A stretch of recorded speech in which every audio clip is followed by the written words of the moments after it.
Hello friends, welcome to my channel. दोस्तों, आज हम बात करने जा रहे हैं बैड बैंक के बारे में। क्या होता है बैड बैंक, कैसी है, काम करेगा, क्यों यह इतना ज़्यादा चर्चा में है, क्या इसका महत्व है, क्या इसको लाने के पीछे सरकार का कारण है और कैसे यह देश की इकोनॉमी में हेल्प करेगा, सब कुछ आपको इस वीडियो में बताया जाएगा। तो चलिए दोस्तों, स्टार्ट करते हैं।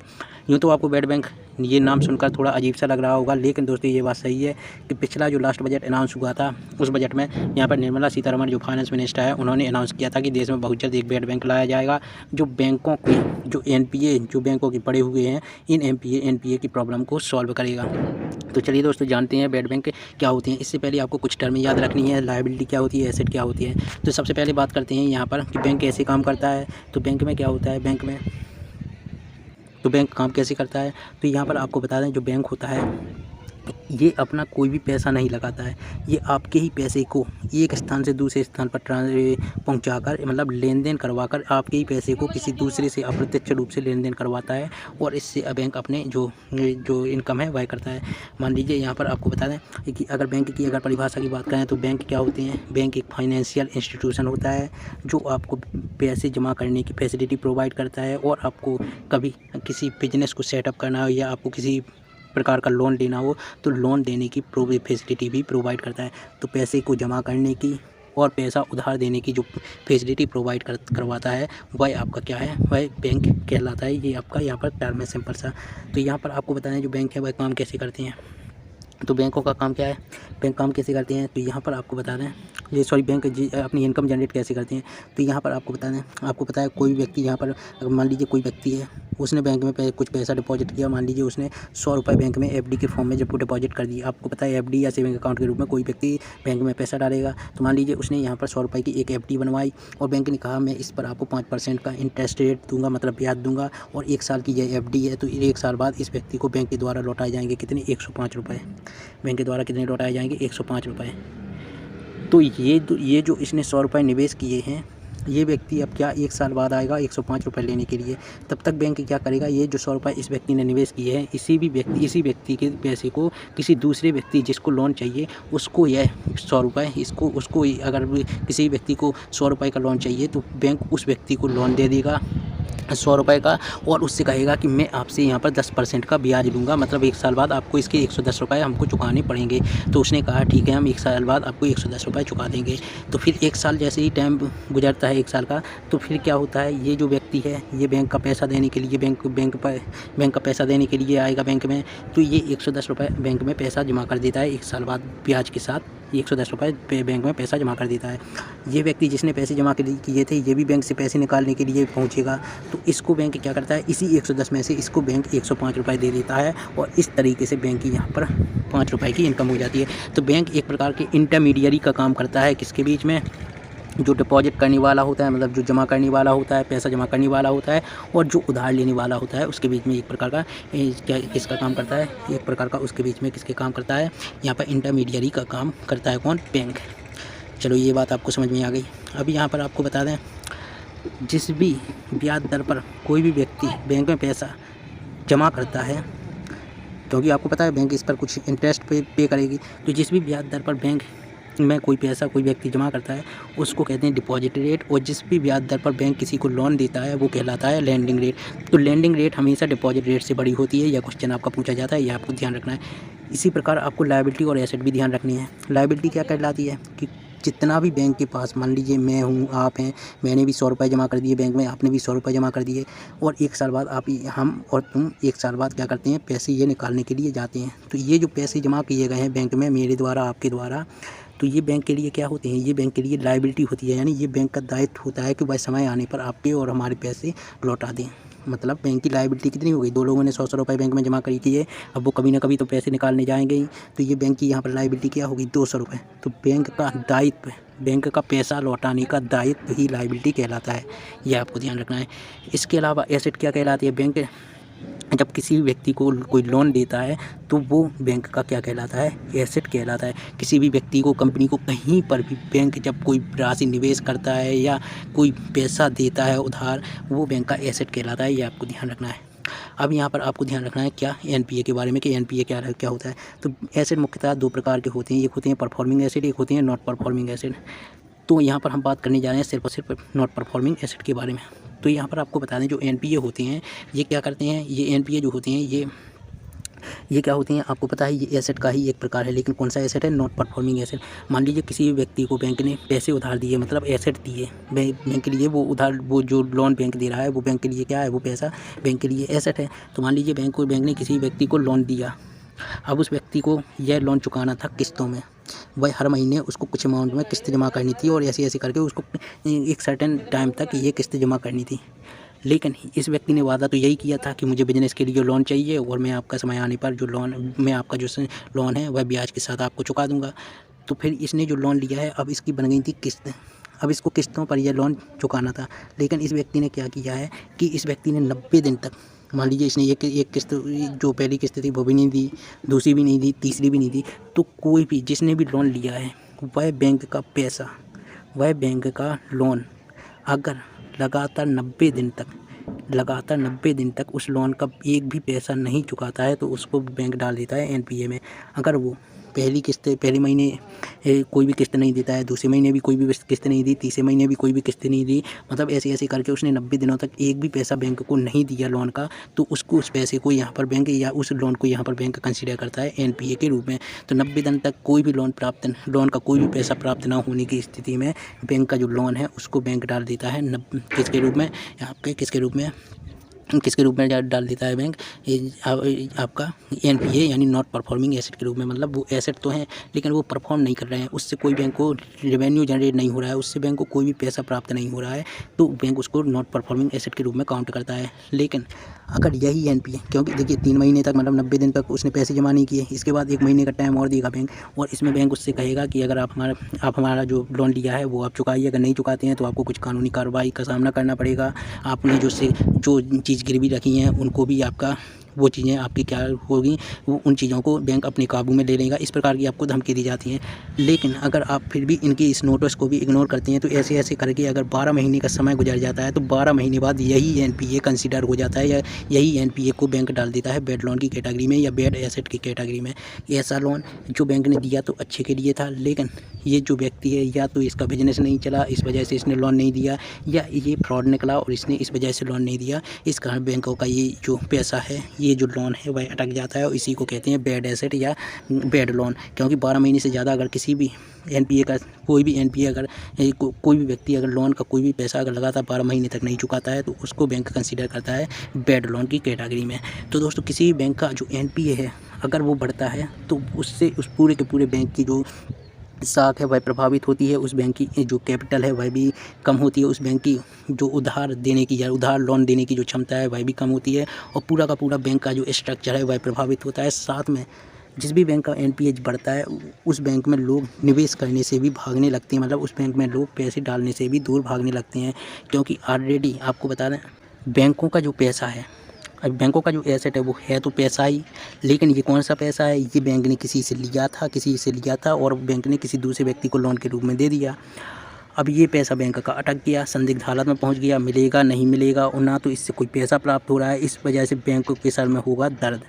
सर में दर्द कैसा होगा कि भैया अब ये जो पैसा था ये मेरा पैसा नहीं था, मैंने इससे पैसा लिया था और ये पैसा मैंने इस दूसरे व्यक्ति को यहाँ पर लोन के रूप में दे दिया, लेकिन ये अब उनका पैसा जो है वह चपा गया है और यह उसकी जो पैसा है वह अब बैंक का पैसा बैंक को नहीं लौटा रहा है। इस वजह से बैंक क्या करेगी? मार्केट से और भी ज़्यादा लोन उठाएगी, जिस वजह से बैंक को दोहरी मार झेलनी पड़ती है कि बैंक की लायबिलिटी भी बढ़ जाती है और साथ में साथ बैंक के जो एसेट है वह भी, अब उनका जो एसेट है वह डेड हो जाता है या उनका एसेट जो है वह परफॉर्म नहीं कर रहा होता है। इस वजह से बैंक को दोहरी मार झेलनी पड़ती है, इस वजह से उनकी कैपिटल भी कम होती है।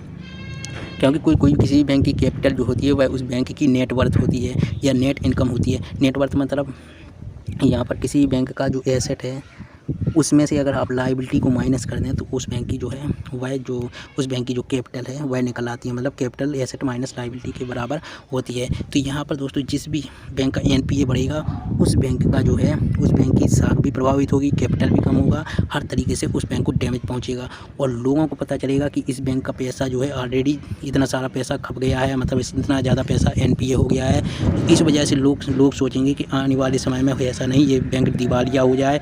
इस वजह से लोग इसमें निवेश नहीं करने लगते हैं। तो यहाँ से तो बैंकों को घाटा लगा तो लगा। अब बैंक को ये रिकवर करने के लिए जो और रुपए की ज़रूरत है कि बैंक चाहता है कि और भी ज़्यादा लोग बैंक में पैसा डालें। ये लोग उल्टा काम करते हैं कि ये जो पैसा डाल रहे थे अब ये पैसा अपना निकालने लगते हैं। तो इस वजह से बैंक को दोहरी मार झेलनी पड़ती है और ऐसी में स्थिति में बैंक जो है फेल भी करने की स्थिति में आ जाता है और फेल भी कर जाता है। और ये एक स्वस्थ बैंक के लिए माना जाता है कि 3% से ज़्यादा किसी भी बैंक का एनपीए नहीं होना चाहिए। इसीलिए काफ़ी बार बैंक क्या करते हैं, अगर 3% से बढ़कर एनपीए 5% तक अगर किसी बैंक का एनपीए हो जाता है तो बैंक क्या करते हैं, इस एनपीए को राइट ऑफ कर देते हैं। इस एनपीए में से 2% एनपीए को राइट ऑफ कर देते हैं 3% लाने के लिए। क्योंकि क्या होता है कि बैंकों की जितना ज़्यादा एनपीए होगा ये डायरेक्ट इसकी जो इमेज है इसको प्रभावित करेगा, बैंक में निवेश कम आएगा, बैंक में लोग पैसा कम रखेंगे। इस वजह से इस एनपीए की समस्या से बचने के लिए कि बैंक का एनपीए ज़्यादा ना बचे, तो बैंक की जो नेटवर्थ होती है या जो बैंक का कैपिटल होता है उस कैपिटल में से इस एनपीए को क्या कर देते हैं, राइट ऑफ कर देते हैं। मतलब इस एनपीए को राइट ऑफ करने के लिए वह अपनी कैपिटल में से जो अपने कैपिटल का कुछ अमाउंट जो है, कुछ पैसा जो है वह क्या कर देते हैं, लॉस के रूप में यहाँ पर काउंट कर लेते हैं और उसको कैपिटल में से लॉस मान लेते हैं, जिस वजह से वह उनका एनपीए जो है वापस 3% पर आ जाए। ऐसा आपको काफ़ी बैंक करते हुए देखने को मिलेंगे। अब दोस्तों यहाँ पर आपको बता दें कोविड के टाइम पर क्या हुआ। कोविड से पहले काफ़ी लोगों ने बैंक से लोन लिया अलग अलग स्टार्टअप शुरू करने के लिए, बिजनेस शुरू करने के लिए, लेकिन अचानक कोविड आ गया। कोविड के कारण क्या हुआ कि जिन लोगों ने अपना बिजनेस शुरू करने के लिए या कंपनी सेटअप करने के लिए लोन लिया था उनकी ना तो कंपनी सेटअप हुई, ना ही उनका कोई बिजनेस चला। इस वजह से उन्होंने जो बैंक का पैसा है वह चुकाया नहीं। इस वजह से काफ़ी सारा पैसा एनपीए हो गया और कोविड के टाइम पर आप देखेंगे कि काफ़ी सारा पैसा बैंकों का एनपीए हो गया। तो बैंकों के लिए एनपीए बहुत ही गंभीर समस्या है और इस एनपीए से निजात दिलाने के लिए ही भारत सरकार यहाँ पर बेड बैंक लाई है, यानी बेड बैंक की अवधारणा लाई है। पिछले बजट में फाइनेंस मिनिस्टर ने अनाउंस किया था कि वह बेड बैंक भारत सरकार बहुत जल्द देश में एक बेड बैंक लाएगी। एक चीज़ और दोस्तों, आपको ये क्वेश्चन मन में आ रहा होगा कि ये जो बैंकों का पैसा एनपीए हो जाता है, ये पैसा बैंक खुद भी तो रिकवर कर सकते हैं, क्योंकि बैंकों ने जो लोन उधार दिया होगा उसके एवज में बैंकों ने उस सिक्योरिटी भी तो रखी है। मतलब बैंकों ने जिसको लोन दिया उसके कुछ एसेट, उसके पर्सनल एसेट, उसके पर्सनल जो प्रॉपर्टी है उसके मतलब कुछ ना कुछ गिरवी तो रखा। सारी प्रोसेस करने की आवश्यकता ही क्या है। बैंकों का अगर जो भी लोन एनपीए होता है, जिस भी व्यक्ति को दिया गया लोन एनपीए होता है, तो बैंक उस व्यक्ति की जो संपत्ति गिरवी रखी है उसको बेचकर भी तो पैसा प्राप्त कर सकता है।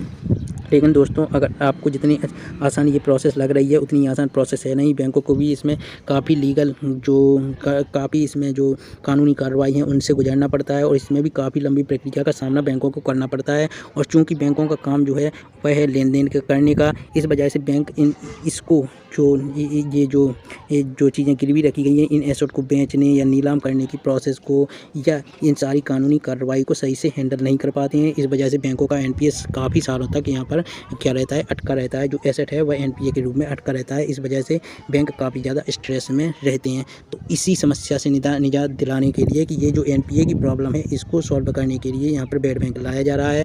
बेड बैंक दरअसल काम कैसे करेगा, तो बेड बैंक क्या करेगा, बैंकों से ये एनपीए ले लेगा, ये एनपीए खरीद लेगा। मान लीजिए किसी को बैंक ने लोन दिया था 1000 करोड़ का, ये लोन हो गया है एनपीए। ये मतलब ये व्यक्ति अब इसका लोन नहीं दे रहा है तो ये लोन हो गया है मान लीजिए एनपीए। तो इस एनपीए को यहाँ पर क्या करेगा, ये बेड बैंक जो है ये खरीद लेगा। इसके साथ साथ जो सारी एसेट जो उस व्यक्ति ने लोन लेते समय जो अपनी संपत्ति गिरवी रखी थी बैंक के पास, वो सारी की सारी संपत्ति भी कौन ले लेगा, बेड बैंक ले लेगा। बेड बैंक किससे ले लेगा, बैंकों से ले लेगा। और उस सारी की सारी संपत्ति से जितना पैसा कलेक्ट होना है उस सारी की सारी प्रोसेस को कौन कंप्लीट करेगा, बेड बैंक करेगा। तो यहाँ पर बैंकों को कुछ नहीं करना है। बैंकों के पास जो भी एनपीए रखा है, मतलब बेड एसेट रखा है, वो बैंक क्या करेंगे, बेड बैंक को बेच देंगे।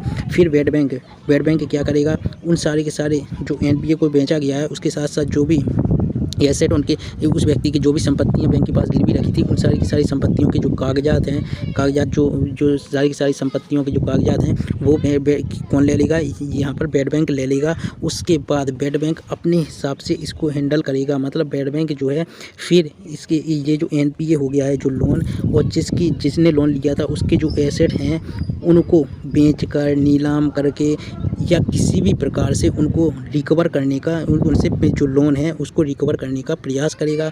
मतलब यहाँ पर जो भी कानूनी कार्रवाई होगी या जो भी उस व्यक्ति के जो लोन है उनको, ये उस व्यक्ति की जो संपत्तियाँ हैं उनको बेच कर नीलाम करके जो भी पैसा प्राप्त होगा उस पैसे को यहाँ पर बैड बैंक क्या करेगा, अपने अधिकार में ले लेगा और फिर उसको अधिकार में लेने के बाद फर्दर बैंकों को यहाँ पर वापस कर दिया जाएगा। तो यहाँ पर बैंकों को कुछ नहीं करना है, बैंकों को सिर्फ अपना एनपीए लेना है और वह बैंकों को सिर्फ अपने एनपीए को कहाँ पर सेल आउट कर देना है, बैड बैंक को कर देना है। फिर बैड बैंक इस जो एनपीए खरीदा है, बैड बैंक क्या करेगा, जिसने भी लोन लिया था, जिसका भी लोन एनपीए हुआ है, उसके पास जाएगा, उसकी संपत्ति को उसके पास जाएगा और उस लोन को वसूल करने के प्रयास करेगा। उसकी संपत्ति जब्त करना हो तो वो करेगा, नीलामी करना हो तो वो करेगा, सारी की सारी चीज़ें बैड बैंक करेगा। और बैड बैंक जो भी ये संपत्ति बेच कर, नीलाम करके या जो भी कानूनी कार्रवाई करके जितना भी पैसा प्राप्त होता है तो बैड बैंक किसको बेच देगा, किसको दे देगा, ये पैसा बैंकों को दे देगा।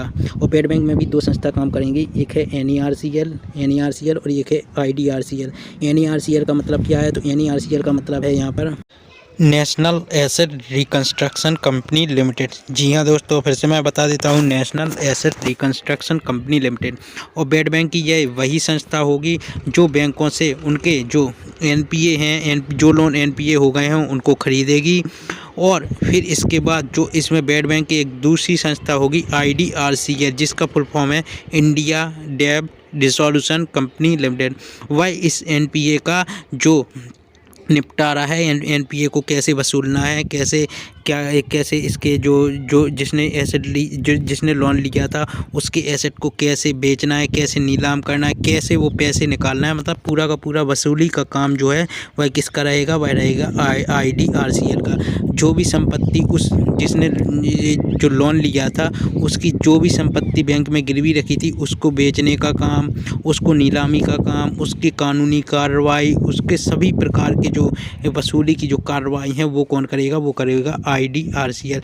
तो NARCL क्या करेगा, बैंकों से जो एनपीए हो गए हैं लोन वो खरीदेगा। IDRCL क्या करेगा, जो जिसने भी लोन लिया है, जिसका भी लोन एनपीए हुआ है, उसकी जो निजी संपत्तियां हैं उसका अधिग्रहण करेगा, मतलब एक प्रकार से पैसा वसूलने की प्रोसेस को कंप्लीट करेगा। और ये दोनों जब IDRCL जब इनकी जो ये संपत्तियों को बेचकर जो भी डिफ़ॉल्ट कर गए हैं, जो भी बैंकों के पैसे नहीं लौटा रहे हैं, जिनके लोन एनपीए हो गए हैं, उनको क्या करेगा कि उनके जो संपत्तियों को बेचकर जितना भी पैसा कलेक्ट होगा वो बैंकों को वापस कर देगा, मतलब वो बैड बैंक के थ्रू बैंकों को भेज देगा। तो ये पूरी कंप्लीट प्रोसेस है। अगर वीडियो पसंद आया तो वीडियो को लाइक करें, चैनल को सब्सक्राइब करें। जय हिंद, वंदे मातरम।